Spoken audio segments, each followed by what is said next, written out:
If you want to move like a warrior and have longevity like a month, there's one universal test of power and joint integrity, the squat. What if you could squat for power and longevity without pain and at all angles? And we're going to go over 3 exact ways to do that today that progressively get more advanced and all tie together into advanced strength and skill by the end. And I know in other videos I've said stop doing squats or squats are useless, but it's always with a caveat, unless you do X, Y, and Z. And so many people misunderstand or misquote me, so let's fix that. Here's what I mean. We're talking about squatting in a way that bulletproofs your knees, mobilizes your hips, loads your spine safely, and unleashes power at every angle without pain. Part of body mastery. First, the resting squat, also called the frog squat. This is less of an exercise and more of a default human position. So this is the first thing, and what we want to do is we always start at attention, especially whenever we do katas, which are sequences of moves done together that we do level by level in our system of training. But the first thing that we'll do from this position is take the toes and point them outwards. And this probably already exposes a weak link in terms of ankle mobility. We want to get those toes to go all the way out as wide as possible, because this is going to inform our next position, which is driving the heels backwards into a pretty decent width for just a resting squat. At this point, what we want to do is be able to bend the knees all the way down to the ground and come all the way down to the floor and then be able to rest here. Now, not only with just toes straight forward in neutral, but we should also be able to go out with toes flared or to be up on the toes like this. I sometimes call this a frog squat, especially whenever we put the hands on the ground, obviously, because it kind of resembles a frog. There's a lot of other animal names that we use for different squat positions. Another is a snake stance or a snake squat, down here with the heel down on the ground, both heels down flat, this leg straight, being able to rotate back and forth this direction. So being able to balance on one leg, shift positions in this low position, especially before you load yourself up with any kind of weight. So a lot of different myths, not squatting below parallel, so we don't want to come all the way down to here, or we don't want to squat up on the toes and have the knees go out this way. But these are ways that our body is designed to be able to move, and we want to implement these different squats. And I encourage everybody that I train to have all of these different positions. And one principle to make sure that you're including is sort of this all-terrain training where you're actually getting outside in nature. When's the last time that you worked out or trained outside or in terrain that was not just a straight flat floor? And also being out in bare feet and allowing the feet to strengthen in all of these different positions as well. In cultures where people still rest like this daily, hip replacements and lumbar degeneration are rare. Why? Because this deep squat decompresses the lumbar spine, hydrates the hip capsule, and improves dorsiflexion and ankle joint glide. Crucial for gait, balance, and shock absorption. And so then what about the resting squat with added movement? Then we'll get into squat walks from the low position. This has to do with developing the conditioning in order to be able to do vaulting successfully, and that transfers over to real world activities and obstacle races and everything else. But one of them is hands out in front and then the feet go past the hands, and this is a frog walk down low in that squat position. These are preparatory for vaulting, and one such is called a Kong walk. And so this is going to be knees together. It's less of a squat position in the traditional sense, but keeping the feet together, being able to squat all the way down with your feet together is important. So the Kong vault, starting from feet together and reaching out in front of you and trying to get the feet to pass through the hands. So a lot of compression strength through your core and knee mobility and ankle mobility. Another one is a dash walk. This would be for a dash vault eventually, but just getting down here and working on this mobility. So step by step, 1 foot, 2nd foot, 1 hand, 2nd hand. But then as you get better and more comfortable with that, then we're reaching out and pulling ourselves forward. Mechanically, the squat restores your joints. The femur seats properly in a hip socket, the spine decompresses, the knees track naturally and at all angles. People may be complaining about aches and pains and so on, but really, they are in fact positions that the healthy body, not even athletic, but just the healthy body should be able to go into those positions. And then what we do is we start stacking on top of those positions into higher levels of strength and skill until you've got superhuman levels of strength and skill. Sitting here for 2 to 5 minutes a day activates mechanoreceptors that improve proprioception and balance, key for long-term athleticism and resilience. What if it's really difficult to get down into this low position here? Well, there's good news. You can do it, but it will take time and it will take training. Just with anything in life, anything worth doing takes the work to get there. Start doing this throughout the day. Then all of that strength and mobility, your connective tissue starts to adapt and remodel. You're just feeling better and able to move better. And largely, a lot of the pain will go away because everything is just reconditioning and your body is becoming healthy again and stronger and building skill. I really advocate for mastering your body because all of these different positions are generating forces in different angles that are making you stronger through those ranges of motion that you might have been tight in otherwise.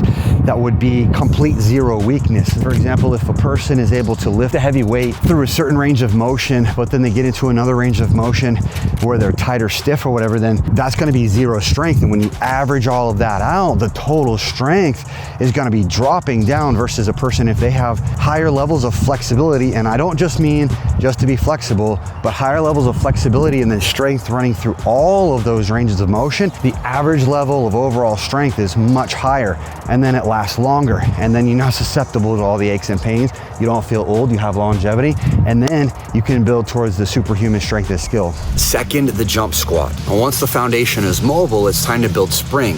The jump squat teaches your tendons to store and release energy, a principle called the stretch shortening cycle. So the second thing that we want to do after we have corrected some of the things in the resting squat and we're using it throughout the day, then we can start to add some athleticism to this position. And so one thing that I like to do, very valuable for me and my students, is being able to put the arms up on the ears, and then from there we're going to start adding power, and then we want to be able to vary the speed. So like I mentioned, the bouncing at the bottom, and eventually this is going to be just regular squats, so arms on ears going all the way down, all the way up, and going quickly too. Now of course, if you're just starting your training or you haven't done it for a number of years and you're just getting back into it, then the slower the better in some cases. But as you build that, especially with your own body weight and getting in there and working through some of the rebuilding, remodeling of the connective tissue in the joints and allowing those to get stronger and more mobile over the course of weeks, months,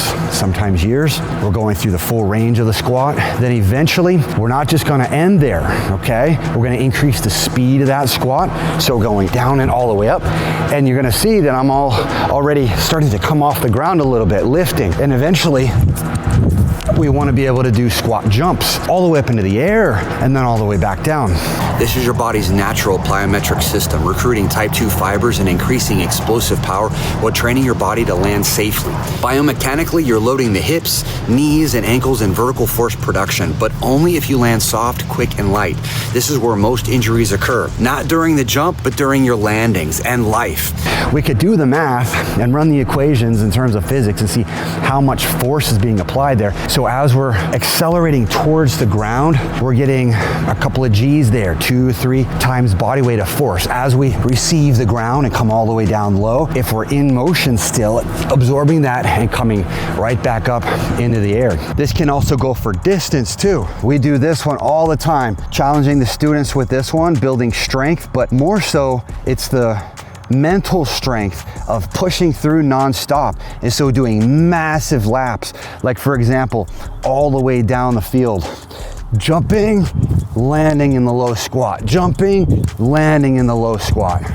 When trained right, jump squats increase reactive stretch index, vertical jump height, and neural drive, essential for agility, speed, and even sports performance. Because strength and flexibility without movement mastery is vanity. How we do the squat jumps, I want you to try this, is arms on the ears as you go down, then whenever you come back up and you're in the air, the feet don't just dangle and do whatever they want. This is about body mastery, and that's the thesis and the overall theme of all the videos on this channel, is developing body mastery, which is the accumulation of of so many aspects of training. And so we want to be able to control the body in space. And so instead of just being just haphazard about what we're doing with our jumps, we want to come down, we want to go up, boom, feet together, boom, feet together, boom.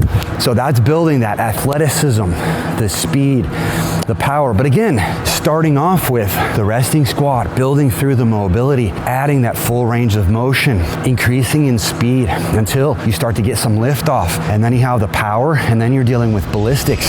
Third, frog drop. This is the advanced progression most people skip. The frog drop is a controlled drop into a deep, externally rotated squat, like a cat landing on all fours, but in squat form. It teaches you to land dynamically from elevation or redirection without collapsing joints or losing control. You're building deceleration strength, hip abduction capacity, and co-contraction of opposing muscle groups. With a frog drop and being able to land in that low position. And so that drop is an acceleration to the ground, 2, 3, 4 times body weight of absorption. The more advanced piece of this is as we hit the ground, each at different levels. So the first one is this, jumping down like I showed you into that frog squat. As soon as you hit, jumping back up into the air in a squat jump. The next version of this, coming down to the frog, the drop, boom, and then up a little bit quicker. The next one is gonna be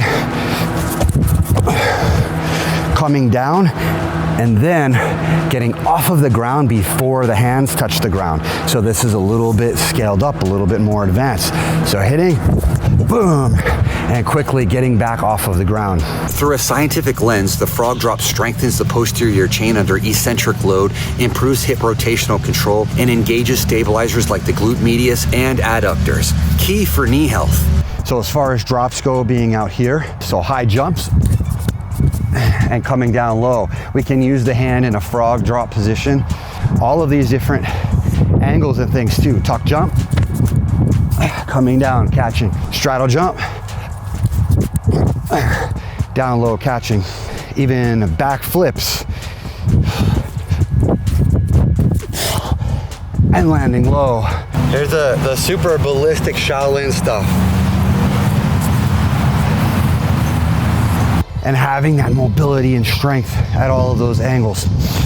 Ankle mobility up through the knees, through the hips, and then being able to go out and play and do all the things that you want to do.